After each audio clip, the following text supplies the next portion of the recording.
బనకచెర్ల ప్రాజెక్టుపై వెనక్కి తగ్గేది లేదంటుంది ఏపీ ప్రభుత్వం.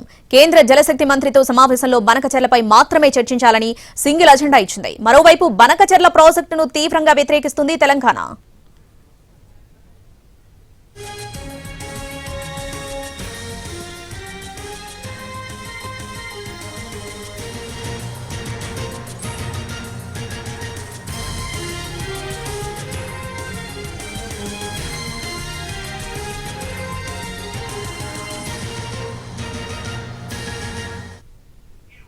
రైట్ గా దీనికి సంబంధించి పూర్తి అప్డేట్స్ మా ప్రతినిధి ప్రసాద్ లైవ్ లో అందిస్తారు. ప్రసాద్, కేంద్ర మంత్రి సిఆర్ పాటిల్ తో తెలుగు రాష్ట్రాల ముఖ్యమంత్రుల సమావేశం ప్రారంభమైనట్టుగా తెలుస్తుంది. డీటెయిల్స్ ఏంటి?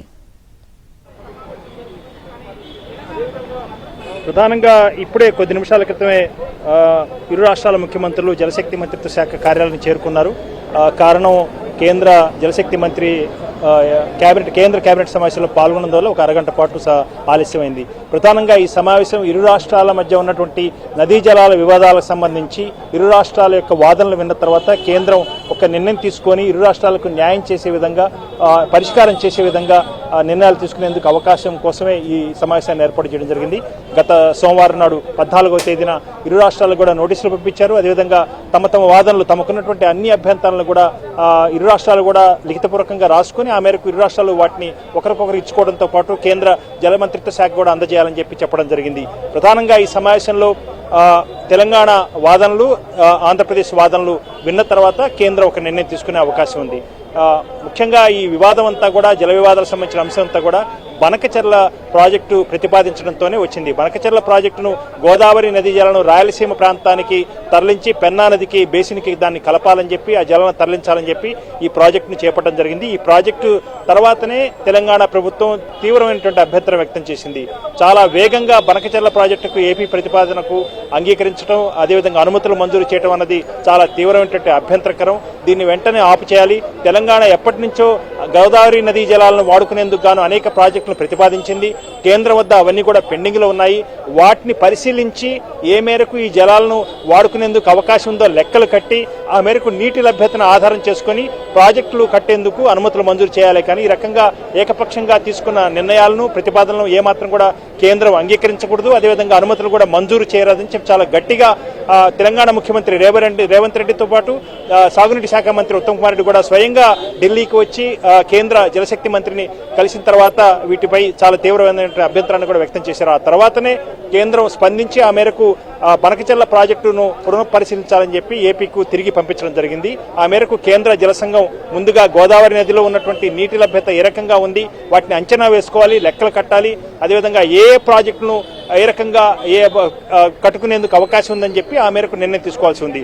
ప్రధానంగా ఏపీ నిన్న ఇవాళ ముఖ్యమంత్రి అనేక దఫాలుగా అధికారులతో చర్చలు జరిపి సమీక్షించడం జరిగింది.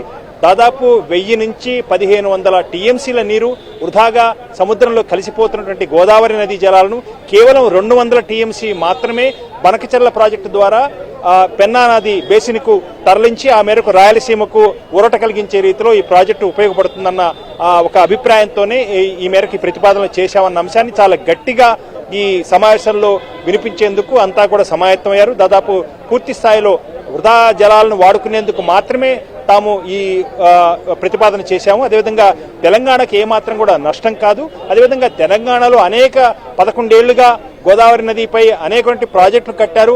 ఆ సమయంలో ఆంధ్రప్రదేశ్ ఎక్కడా కూడా తమ అభ్యంతరాలను వ్యక్తం చేయలేదు. ఈ విషయాన్ని గుర్తుపెట్టుకోవాలన్న అంశాన్ని కూడా ఈ సమావేశంలో చెప్పేందుకు ఆంధ్రప్రదేశ్ ప్రభుత్వం సమాయత్తమైంది. ఆ మేరకు వాదనలు వినిపించబోతున్నారు.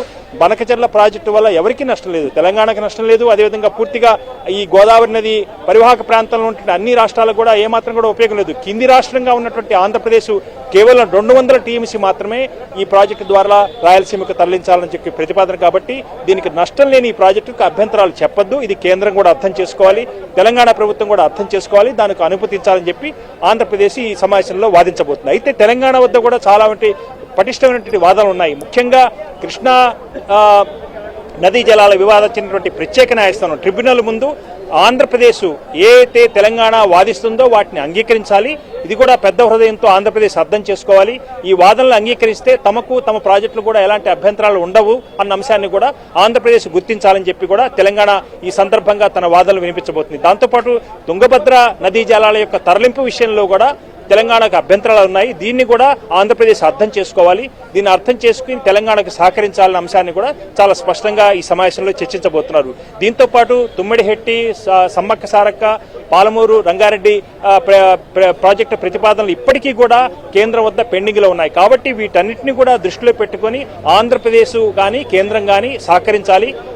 ఇప్పటికే అనేకమైనటువంటి సాగునీటి యొక్క ప్రాజెక్టులు లేక తెలంగాణ ప్రభుత్వం ఆర్థికంగా సాగునీటి రంగంలో పెద్దగా అభివృద్ధి సాధించలేకపోయింది. కాబట్టి గోదావరి నదీ జలాలను సద్వినియోగం చేసుకునేందుకు తాము చేసిన అన్ని ప్రతిపాదనలు కూడా ఆంధ్రప్రదేశ్ కేంద్రం అంగీకరించాలని చెప్పి కూడా తెలంగాణ ఈ సందర్భంగా తమ వాదనలు వినిపించబోతుంది. ఈ రకంగా ఇరువైపులా వాదనలు చాలా గట్టిగా పదునైనటువంటి వాదనలు వినిపించేందుకు సమాయత్తమయ్యారు.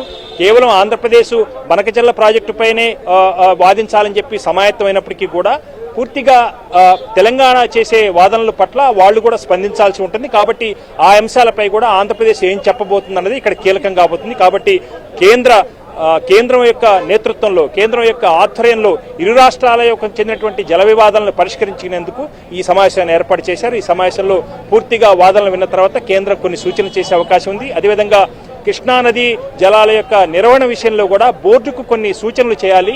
చాలా సమన్వయంతో, చాలా ఫెయిర్గా, చాలా ఎక్కడ కూడా ఏమాత్రం పక్షపాతం లేకుండా వ్యవహరించే విధంగా బోర్డుకు తగినటువంటి సూచనలు ఇవ్వాలని చెప్పి కూడా తెలంగాణ స్పష్టంగా ఈ సందర్భంగా వాదనలు వినిపించబోతుంది. కాబట్టి ఇరువైపులా కూడా వాదనలు సిద్ధం చేసుకున్నారు.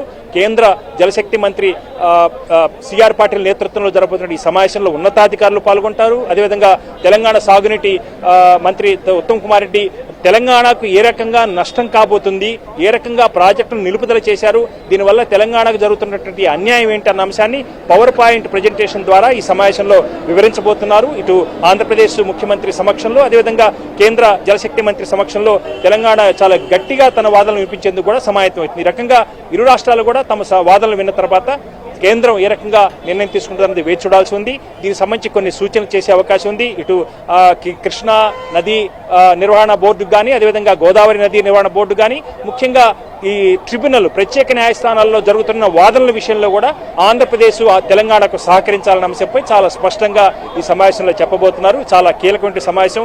విభజన జరిగిన తర్వాత ఇంత పెద్ద స్థాయిలో ఇరు రాష్ట్రాల ముఖ్యమంత్రులు ఈ రకంగా పాల్గొని తమ వాదనలు గట్టిగా వినిపించి తమకు జరుగుతున్న అన్యాయాన్ని కేంద్ర సమక్షంలో వినిపించడం, దీనికి కేంద్రం జోక్యం చేసుకోవాలని కోరటం అనేది చాలా కీలకమైనటువంటి ఒక అంశం. కాబట్టి ఈ సమావేశం చాలా కీలకమైంది. ఇరు రాష్ట్రాలకు కూడా ప్రయోజనం కలిగే అంశాలు కాబట్టి కేంద్రం కూడా కొన్ని అంశాల్లో కొన్ని నిర్ణయాలు కూడా తీసుకునే అవకాశం ఉన్నట్టుగా తెలుస్తుంది. కాబట్టి ఈ సమావేశం ఇప్పుడే కొద్ది నిమిషాల క్రితమే ప్రారంభం.